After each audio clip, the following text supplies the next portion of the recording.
السلام علیکم۔ امید ہے کہ آپ سب دوست خیریت سے ہوں گے۔ میری آپ سے ایک ہی گزارش ہوتی ہے کہ میڈیا فوکس کو سبسکرائب کریں، بیل آئیکن کو دبائیں، اگر اچھا لگے تو اس کو لائک اور اپنے دوستوں میں شیئر کریں، یہی میری کامیابی ہے۔ جب ہمارے مذاکرات تعطل کا شکار ہوئے تھے، اس کے بعد کچھ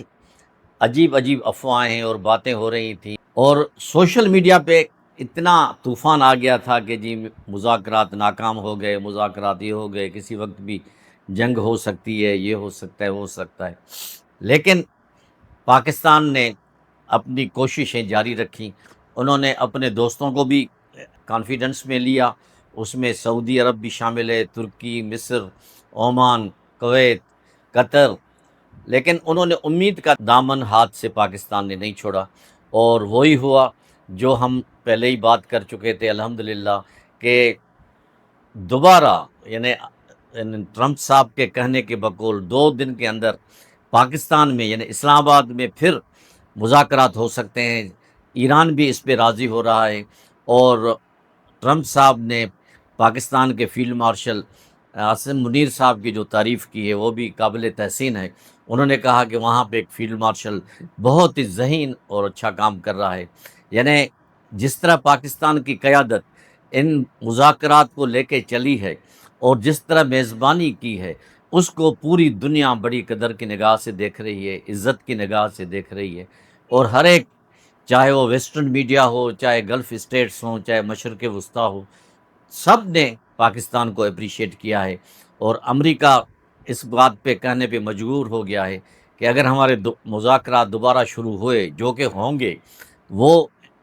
دوبارہ اسلام آباد میں ہوں گے۔ انہوں نے امریکن ایک صحافی سے بات کرتے ہوئے کہا کہ آپ ابھی تک اسلام آباد میں رہیں، اب کی ٹیم اسلام آباد میں رہے، کہ کیونکہ ہو سکتا ہے کہ 2 دن میں ہمارے دوبارہ وہیں پہ مذاکرات۔ اب یہ مذاکرات جو ہیں آہستہ آہستہ باتیں اندر کی کھل رہی ہیں، وہ یہ ہو رہی ہیں کہ جوہری پلانٹ جو ہے، جوہری طاقت جو بننے کی کوشش ایران کر رہا ہے، وہ جوہری پرامن مقصد کے لیے کر رہا ہے، لیکن ان کا کہنا یہ ہے کہ کم از کم امریکہ کا کہنے کے مطابق کہ 20 سال تک اس پہ آپ پابندی لگائیں، جبکہ ایران 5 سال تک راضی ہو گیا ہے کہ وہ یورینیم کے افزودہ کے لیے وہ کام نہیں کرے گا 5 سال، لیکن آگے چل کے یہ 10 سال بھی ہو سکتا ہے، 15 سال بھی ہو سکتا ہے۔ لیکن اس کے بعد پھر لبنان میں بھی ان کی آپس میں واشنگٹن میں کل میٹنگ ہوئی ہے، اس کے بعد آبنہ ہرمز میں بھی امریکہ نے ایک اپنی طاقت جمانے کے لیے اس کی ناکہ بندی کی ہے۔ لیکن ایک مسئلے ہیں، چائنا بھی اس میں کود پڑا ہے، اس نے کہا کہ یہ ایک قسم کی دہشت گردی ہے، اس نے امریکہ کو خبردار کیا ہے کہ یہ ایسے چیزیں نہ کرے جس سے امن میں خلل ہو۔ تو بہرحال یہ مذاکرات، جیسے میں نے پہلے عرض کی تھی، کہ تعطل کا شکار ہیں۔ اب اس تعطل کو دونوں ممالک نے انڈرسٹینڈ کیا ہے، ان کے فرینڈس نے بھی انڈرسٹینڈ کیا ہے کہ یہ مذاکرات کامیاب ہو سکتے ہیں، یعنی آگے چل کے ایک دوسرے راؤنڈ میں، کیونکہ 45-47 سال کے بعد اتنے ہائی لیول پہ ایران اور امریکہ کے لوگ آپس میں ٹیبل پہ بیٹھے، تو وہ ایک ہی ملاقات میں یہ ذرا تقریباً مشکل، اور میں تو یہاں تک کہوں گا کہ ناممکن کے قریب تھا۔ لیکن کہنے والے تو یہ کہہ رہے ہیں کہ ایک ایم او یو تک وہ دونوں ممالک پہنچ گئے تھے، وہ سائن ہونے والا تھا، لیکن جے ڈی وینس صاحب نے پھر جب پریزیڈنٹ ٹرمپ سے بات کی تو انہوں نے کوئی ان کو مشورہ دیا، تو پھر یہ بات وہیں تعطل کا شکار ہو گئی۔ تو بہرحال ابھی جیسے ہی ٹرمپ صاحب نے اس بات کا اعلان کیا ہے کہ ہم 2 دن میں مذاکرات ہو سکتے ہیں اسلام آباد میں، تو تیل اور گیس کی قیمتیں انٹرنیشنل مارکیٹ میں یکدم نیچے آ گئی ہیں، اور اسٹاک ایکسچینج کا ریپوٹیشن بڑھ گیا ہے۔ تو یہ ایک اچھی سائن ہے ملکوں کے لیے جو تیل فروخت کرتے ہیں یا تیل لیتے ہیں۔ تو اس بات سے یہ ظاہر ہوتا ہے کہ ہر چیز امن سے ہی ہوتی ہے، جنگ سے کوئی مسئلہ حل نہیں ہوتا، جنگ سے تباہی ہوتی ہے، جو اسرائیل چاہتا ہے، اور اسرائیل یہی چاہتا ہے کہ یہ مسلمان ممالک آپس میں لڑیں، آپس کے ایک دوسرے کے تنصیبات کو تباہ کریں، تاکہ وہ گریٹر اسرائیل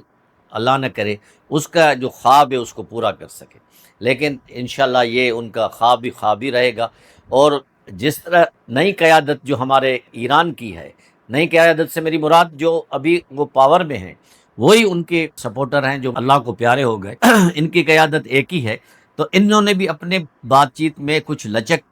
لائی ہے، اور کچھ ٹرمپ صاحب کو بھی ان کے جو الائز ہیں انہوں نے مشورہ دیا ہے کہ آپ کو ابھی اگلے مہینے چین کا دورہ بھی کرنا ہے، اور وہاں پہ آپ کو اپنے یہ خواہش ظاہر کی ہے کہ وہ نارتھ کوریا کے پریزیڈنٹ سے ملنا چاہتے ہیں، تو یہ اس وقت تک ممکن نہیں ہوگا جب تک آپ ایران میں امن نہیں کریں گے۔ تو اس سے آپ اندازہ لگائیں کہ امریکہ یعنی ٹرمپ ایران میں بھی امن کروا کے اپنا نام ابھی اونچا کرنے کی کوشش کر رہا ہے، اور ادھر انہوں نے گزارش کی ہے چائنا سے کہ مجھے نارتھ کوریا کے پریزیڈنٹ سے بھی میں ملنا چاہتا ہوں، تاکہ ہمارے جو تعلقات خراب ہیں وہ اچھے نمونے سے استوار ہو سکے۔ تو انڈائریکٹلی اس کا اشارہ یہ مل رہا ہے کہ امریکہ پھر نوبل انعام کے لیے کوشش کرے گا ٹرمپ صاحب، کہ بھئی میں نے دیکھے نارتھ کوریا سے بھی امن کر لیا، ایران سے بھی امن کر لیا۔ حالانکہ ایران پہ حملہ بھی ٹرمپ اور اسرائیل نے مل کے کیا تھا، اس کو تباہ و برباد کیا، لیکن انہوں نے بھی، ایران نے بھی ان کو ٹوٹے چبوائے۔ تو ضرورت اس بات کی ہے کہ پاکستان کی جو ڈپلومیسی ہے، سفارتکاری ہے، اس کو پوری دنیا عزت کی نگاہ سے دیکھ رہی ہے کہ پاکستان ایک ایسا ملک ہے جو متحد ممالک تھے، دہشت گرد کنٹری کہتے تھے، لیکن اللہ کی مہربانی سے پاکستان نے وہ ثابت کر کے دکھایا جو بڑے بڑے ممالک بھی نہیں کر سکتے۔ پاکستان کے پریزیڈنٹ اور پرائم منسٹر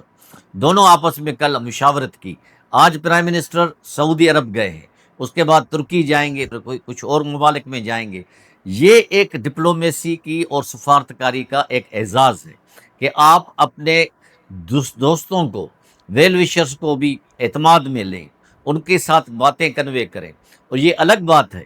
کہ پاکستان جس طرح کام کر رہا ہے وہ بڑا نازک اور بڑا پرسرات سے گزرنے والا کام ہے، کیونکہ پاکستان کا سعودی کے ساتھ دفاعی معاہدہ بھی ہے۔ اگر خدا نخواستہ سعودی کے اور ایران کے تعلقات خراب ہو جاتے ہیں تو پھر پاکستان کو سعودی کا ساتھ دینا پڑے گا۔ تو یہ باتیں بعد کی سوچنے کی ہیں۔ ہم پہلے امید رکھیں کہ انشاءاللہ اگر دوسرا یہ راؤنڈ اسلام آباد میں جلدی شروع ہو رہا ہے تو اس میں ضرور کچھ نہ کچھ فروٹفل رزلٹ آئے گی، اور دنیا سکون اور امن کا چین لینے میں کامیاب ہو جائے گی۔